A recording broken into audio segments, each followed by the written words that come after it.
In a quiet village nestled between rolling hills and bathed in soft morning light, lived a woman named Clara.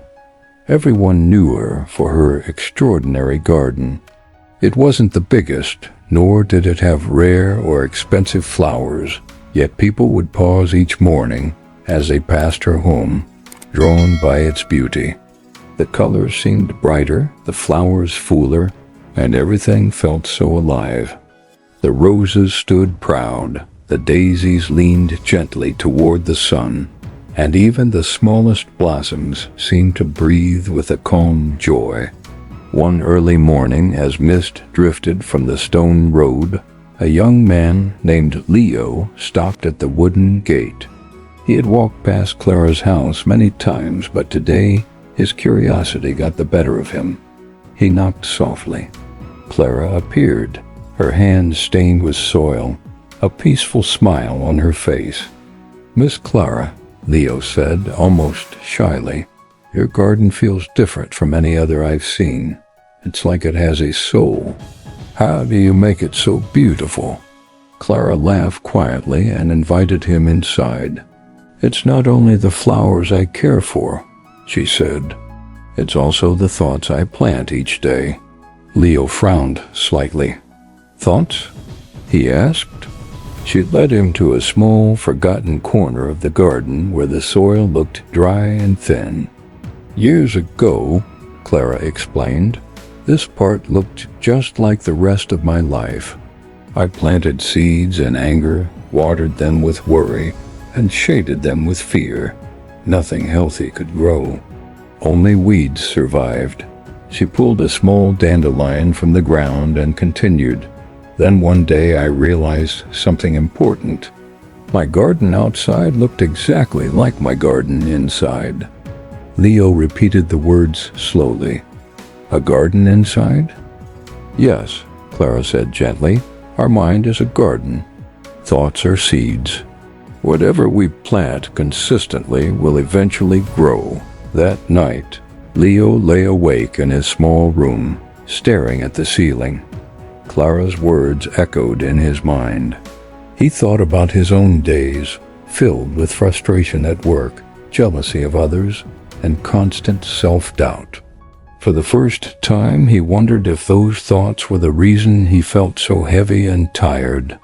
The next morning, Leo made a quiet decision. He would try planting better thoughts, just as Clara suggested. Nothing dramatic, just one positive thought each day. On Monday, as he walked to work, he whispered to himself, "I'm thankful for today." It felt strange, almost forced, but he said it anyway. On Tuesday, after making a mistake, instead of criticizing himself, he said, "I can try again." On Wednesday, when anger rose in his chest, he paused and thought, "I choose peace over anger." At first, nothing seemed to change. His problems were still there. His life looked the same on the outside.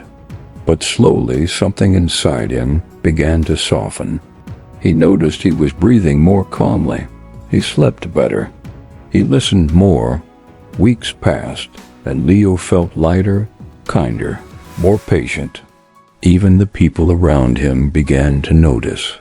"You seem different lately," a friend said one afternoon. "Happier." Leo smiled, surprised by how true it felt. "Maybe it's because I'm taking better care of my garden." Months later, Leo returned to Clara's house. Her garden was more radiant than ever, filled with life and quiet beauty. He thanked her for the lesson. "And what did you grow?" Clara asked. "Peace," Leo replied softly. "And gratitude," Clara nodded. "That's the magic. When you plant positivity, you don't just change yourself. You create a garden others can feel too." As Leo walked home that evening, he realized how small habits had reshaped his inner world. He had not changed his job, his past, or the people around him. What changed was the way he spoke to himself in quiet moments. Each kind of thought was like loosening the soil. Each moment of gratitude was like sunlight reaching new ground. Over time, Leo began to notice how negative thoughts once spread quickly, just like weeds. A single complaint could turn into a day of bitterness. One fear could grow into sleepless nights. But he also learned that positive thoughts, when planted daily, were just as powerful. They didn't shout. They grew quietly, patiently, and deeply. Clara often said that tending the mind required consistency, not perfection. Some days weeds would still appear. Anger would return. Doubt would whisper. On those days, she reminded Leo not to judge himself. "Pull the weed gently," she said, "and plant again." Leo practiced this advice. When he failed, he forgave himself. When he succeeded, he stayed humble. Slowly, the inner space that once felt crowded and dark became open and calm. The village itself seemed to change as Leo changed. He smiled more. He listened without interrupting. He encouraged others instead of competing with them. People felt safe around him, even if they couldn't explain why. Just like Clara's garden, his presence carried a quiet warmth. Years later, Leo planted a small garden of his own. Children from the village often stopped to look at it, just as he once had. When they asked him how to grow such healthy flowers, he smiled and shared Clara's lesson. "Our mind is a garden," he told them, "and you are the gardener." This story is a reminder for all of us. Every day we plant thoughts through our words, habits, and choices. We can plant fear or hope. We can plant anger or peace. The choice is always ours. So today, pause for a moment. Ask yourself what you have been planting. Then choose one positive thought, just one, and plant it with care. With time, patience, and love, it will grow into something beautiful, not only for you, but for everyone around you. Your mind is a garden. Tend it well. If you're watching this video and feeling overwhelmed, remember that gardens are not built in a day. No one wakes up with a perfect landscape. Growth happens slowly, often invisibly. Trust the process. Trust your effort. Start small. A single thankful thought in the morning. A gentle word to yourself after a mistake. A deep breath before reacting in anger. These moments matter more than you think. Over time, they shape your inner environment. And just like a real garden, your mind responds to attention. What you focus on grows stronger. What you ignore fades away. Choose where you place your attention today. If this story resonated with you, take a moment to reflect. What positive thought will you plant today? Share it in the comments. Your words might become a seed for someone else.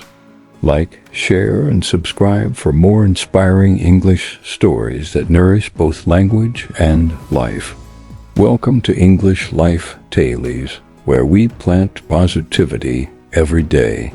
Remember, even neglected gardens can bloom again. It is never too late to begin. The soil of the mind is resilient, waiting patiently for better seeds. Be kind to yourself as you learn. Be patient as you grow. Each positive thought is an act of courage. Each moment of awareness is a step toward peace. Keep planting, keep caring.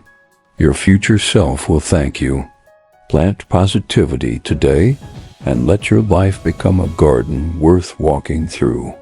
This simple practice can change how you see the world and how the world responds to you. Small seeds planted daily can transform an entire landscape. Believe in that quiet power. It is already within you. Take this lesson with you today. Choose your thoughts with care and watch what grows. Your garden begins now with the very next thought you choose. Let it be kind, hopeful, and full of light. Always. And don't forget to like, share, and subscribe for more inspiring English stories only on English Life Dailies.